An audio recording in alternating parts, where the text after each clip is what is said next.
Reactions on an Oklahoma execution some say went terribly wrong. And a new COVID requirement on campus, find out who's impacted. Plus, your weekend forecast for the game and Halloween. What's to expect for tailgating and trick-or-treating. OU Nightly starts now.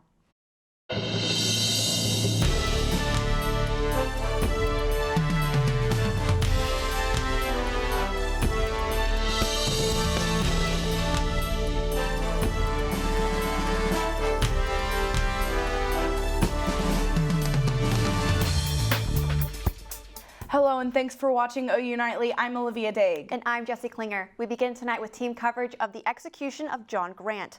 OU Nightly's Kolby Terrell is live at the federal courthouse in Oklahoma City with the story.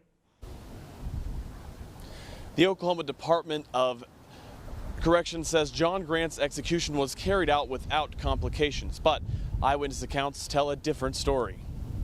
As the drugs began to flow, the first drug, the midazolam, he exhaled deeply.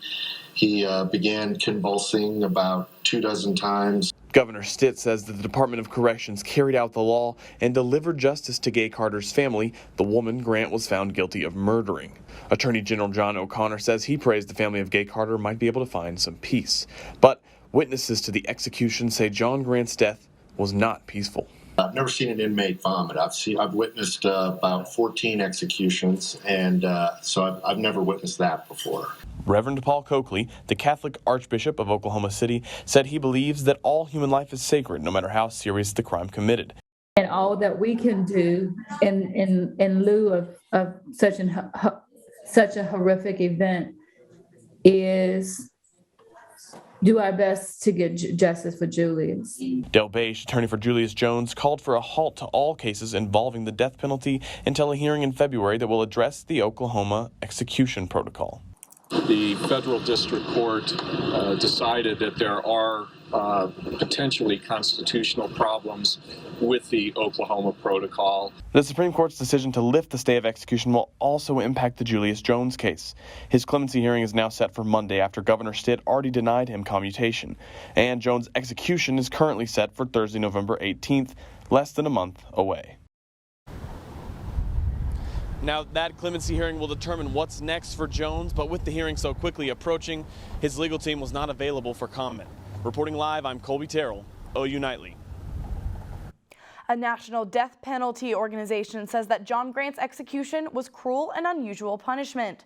OU Nightly's Zaria Oates continues our team coverage from Washington, D.C., where she spoke with some of the representatives. Was John Grant's execution botched? Oklahoma officials say it wasn't, but the executive director of the Death Penalty Information Center in Washington says it was worse than botched. Botched is actually an understatement, because a botch implies something that was either unintended or unexpected. Oklahoma knew about the risks. They've known about the risks for 6 years. Before they stopped executions, they botched their last 3 attempts. Grant's execution comes as Oklahoma's lethal injection method is being challenged in federal court. Frankly, what Oklahoma has done is grounds for a lot of criticism. You would hope that decisions are made based on penological necessity, not based on trying to get people dead as fast as possible. And Oklahoma's conduct fits more in the latter category. A clemency hearing for the next person scheduled to be executed, Julius Jones, is scheduled for Monday. The Justice for Julius campaign has done an excellent job of publicizing the issues in the case. And it's going to just come down to whether Governor Stitt believes that Julius Jones should have his life spared, with all the doubt about his guilt. Oklahoma has scheduled 6 other executions in the coming months. Zaria Oates, Gaylord News, Washington. The trial for the federal lawsuit on Oklahoma's lethal injection is set to begin February 28, 2022. But 5 of death row inmates have execution dates set before then. COVID-19 numbers continue to rise across the state as the Department of Health reports 910 new cases today. There are currently 6,205 active cases. Oklahoma's total number of deaths is 11,318. Nearly 60% of the eligible population is fully vaccinated. A new COVID-19 mandate issued this morning says all employees of the university have to be vaccinated by December 8th. OU Nightly's Logan Morrow is live in studio. Logan, what does this mean for the university? Yes, this morning a campus-wide email stated that all OU employees must be vaccinated by December 8th. This change comes right after a movement by OU's chapter of the American Association of University Professors asking for the mandate. Over 10,000 people work at OU as of fall 2020, and a vaccine mandate not only affects the university, but the city of Norman as well. OU AAUP's press release yesterday noted the university remained, quote, strangely and disturbingly silent by not acknowledging President Biden's executive order last month, which requires all federal employees, contractors, and other individuals to be vaccinated. And OU AAUP's president says he thinks the university did the right thing. They have protected numerous employees on this campus. They have made the workplace safer, and it is an important step forward and a victory for public health at the OU campuses. President Harris's email says Biden's order applies to Oklahoma research facilities, and the university would risk losing federal funding if they do not comply. OU research assistant Bren Cable says she's not surprised by the decision. Vaccines are mandatory for high school. You have to have them to enroll. And if you feel super strongly enough, it kind of sucks, but it's still like something that this company is requiring. Logan Morrow, OU Nightly. This requirement only impacts students who are university employees, and employees can submit a request for medical or religious exemption. Jessie and Olivia, back to you. Tense moments in Pottawatomie County after a deputy was shot 7 times. Authorities say 27-year-old Braden Chesser opened fire on a deputy shortly after the sheriff's office responded to a domestic report this morning in Bethel Acres. The deputy was taken to OU Medical Center in Oklahoma City, but his injuries are not life-threatening. Police are still searching for the suspect. He is considered armed and dangerous. And we've been seeing some extreme wind across the state. Hayden Giller joins us in the studio. Hayden, what can you tell us about those windy conditions? Yeah, guys, it has been really windy across central Oklahoma for these last couple of days, and today was no exception. Wind gusts in the 30s and 40s across the entire state. In Norman, a gust of 42 miles per hour was measured earlier this afternoon, and in Lawton, 44 miles per hour. Thankfully, this wind should tumble down, and when the wind wasn't blowing, we had beautiful temperatures today. As that wind tumbles into the overnight hours and cools us off, we have a football forecast heading into tomorrow. Of course, it is Halloween weekend, and with Halloween weekend, we may see some spooky temperatures ahead. Jessie and Olivia. The FDA makes a decision regarding COVID-19 vaccines for children. We'll tell you what they decided and what families can expect. And ghost schools and allergies? Oh my, this Halloween haunted houses may not be the scariest thing, but we'll tell you what it is after the break.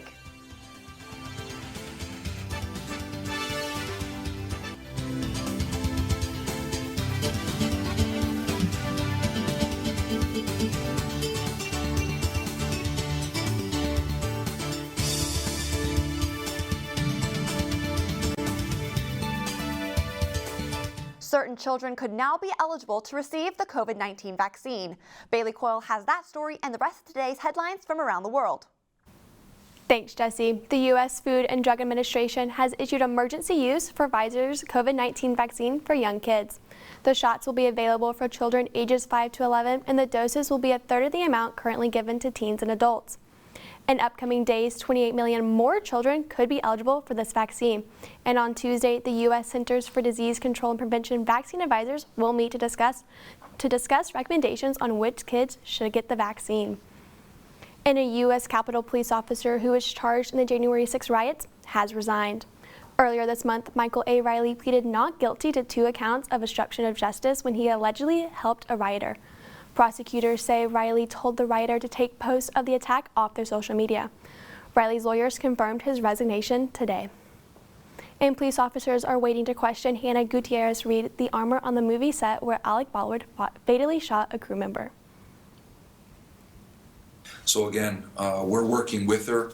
As far as my investigators are concerned, she is cooperating But the sooner the better that she comes in, we can clarify some of these questions.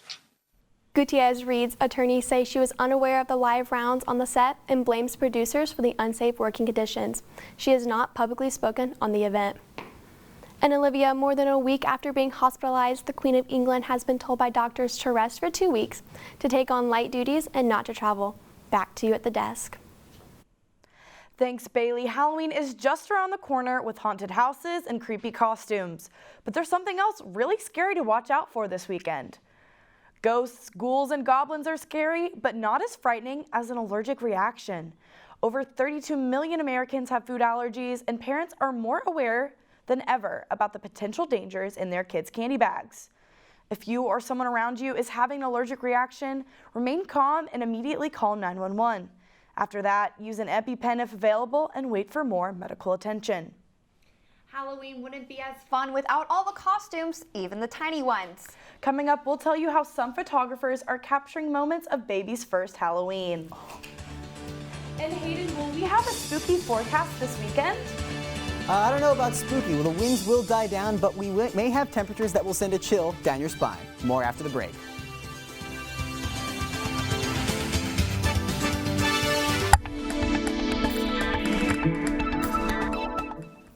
Looking at our downtown Oklahoma City skyline cam, there is one thing you don't see, and that is clouds. There are no clouds across the entirety of Oklahoma City's downtown. And something else you don't see, some very strong winds. Currently out of the northwest at 23 miles per hour, detracting from an otherwise beautiful day with temperatures in the mid-60s and sunny skies. Now, thankfully, the wind will die down in the overnight hours, but the temperatures will come tumbling down with that wind. And when you wake up tomorrow, it'll be in the mid-30s. Yes, you heard that correctly. 30s, 38 degrees in Norman tomorrow morning. So if you're going on an early morning walk, maybe taking your dog, you might want to grab a jacket. And heck, your dog may want a jacket too with temperatures looking like this. Heading into the afternoon tomorrow, though, it should warm up quite a bit with temperatures in the 70s across a good portion of the state. Here in Norman, it'll be 70 degrees with a very slight 5-mile-per-hour wind out of the south. Now, people might call this perfect football weather, and that works out great because there is a football game in Norman, Oklahoma tomorrow. The Oklahoma Sooners take on the Texas Tech Red Raiders with a 2:30 kickoff and temperatures in the mid-60s, peaking up into the 70s throughout the game and dipping back down into the 60s by the end of the game. Now, I know these temperatures might be misleading, but you're going to want to grab some sunscreen with these sunny skies. Now, is there anything else happening this weekend? Oh, yes, of course, Halloween. And according to OU Nightly's patented trick-or-treat forecast, there is something for anybody who is excited about Halloween. Beautiful clear skies on Sunday night, cooling down into the 50s and through the overnight hours. It may even inspire you to put on a costume if you're excited about Halloween. Now, looking at the rest of the 7-day, well, unfortunately, after Halloween, the forecast isn't so good. 61 degrees is the high temperature on Monday, cooling down into the 50s come middle of next week with rainy conditions on Tuesday, Wednesday, and Thursday. Hopefully, the beautiful Halloween, though, can tide people over through the middle of next week. Jessie and Olivia. Thanks, Hayden. And parents of babies in the NICU at a Kansas City hospital are getting a special treat this week. The hospital is teaming up with the March of Dimes to make some sweet memories. Tiny patients are dressing up. And parents are getting these special photos all free of charge. And speaking of Halloween, the Sooners gave us a pretty good scare last weekend. Yeah, they did. Big Friday Sports' Ashley Velde joins us. Ashley, can we expect another thriller this weekend?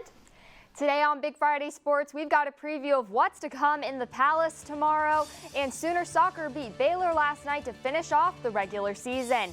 Big Friday Sports is next.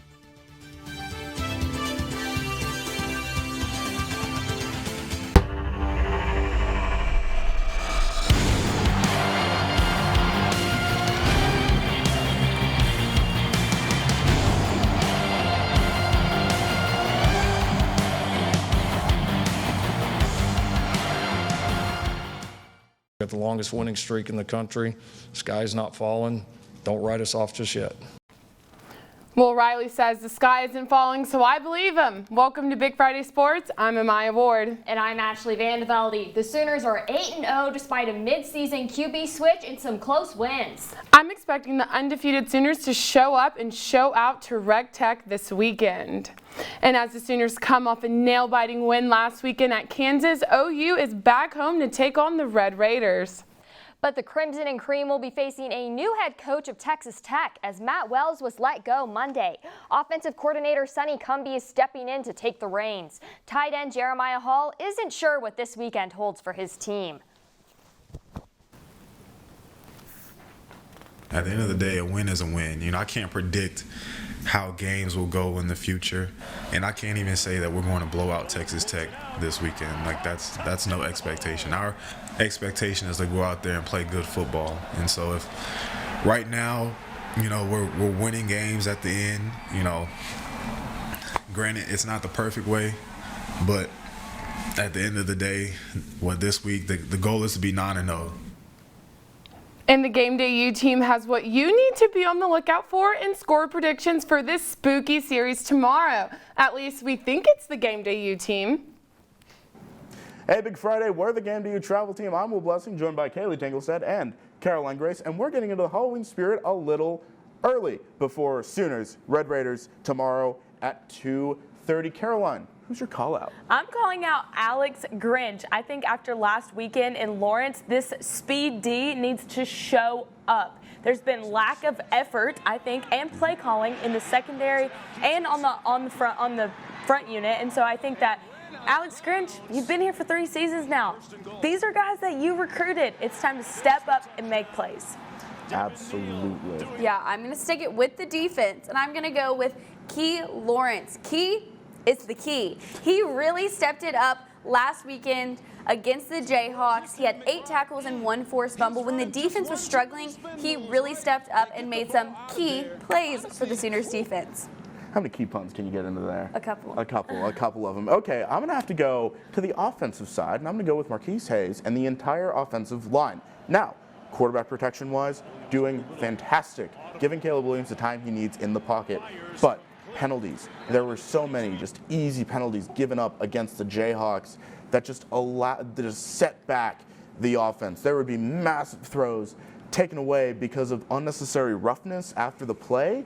Like, stuff like that cannot happen. I'm wearing a Creed Humphrey jersey. You got to play like Creed. Now, score predictions. I was just about to say, thanks for that, Creed. Yeah, exactly. My score prediction is 35-21. While I do think that the Sooners are going to be on the better side of that, I also think that the Red Raiders are going to be able to come in here and capitalize on what OU is weak on. And so I don't know how big the margin's going to be after last weekend against Kansas, but I do think that Oklahoma is going to come out on the better side of that. Yeah, I'm going to have to agree completely on that. I'm going to go with 44-20, same points. The Sooners hopefully can hold off the Raiders. I think they will. But again, I predicted a way different score for Kansas OU than what happened, so I'm going to keep it 44-20 Sooners. I'm going to roll somewhat similar, 42-17 OU. OU needs to make a statement win before heading into this November slate of Baylor, Iowa State, and Oklahoma State. They got to get a win going to get that motivation, and that is all the time we have. Let's kick it back to y'all in the studio.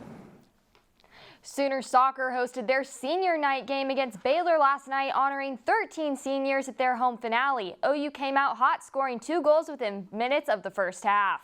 First goal was made by senior Jazzy Richards off a penalty kick. The Sooners went out with a bang, winning 2-0. And next on Big Friday Sports, we've got prep, previews, and recaps. Stick with us. The Oklahoma Sooners take on the Texas Tech Red Raiders at the Palace on the Prairie tomorrow at 2:30 in the afternoon. Thankfully, we have perfect football weather to accompany the game. 2:30 p.m. kickoff, 68 degrees, warming up to 70 by the middle of the game, cooling all the way back down to 65 degrees by the time the game ends. Now, don't let these temperatures fool you. You will still need sunscreen with all the sun that we are expecting, and maybe a jacket with these temperatures to accompany, hopefully, a great football game.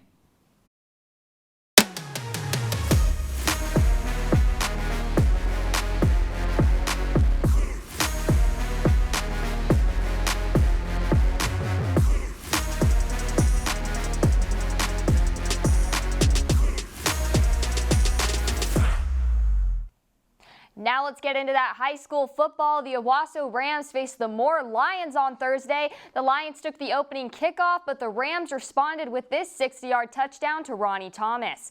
But Moore wouldn't let up as QB Denver Wolf scored the TD to keep his team in the game. Owasso's defense was too much as their 4-star defensive end Chris McClellan forced the fumble to seal the game for the Rams.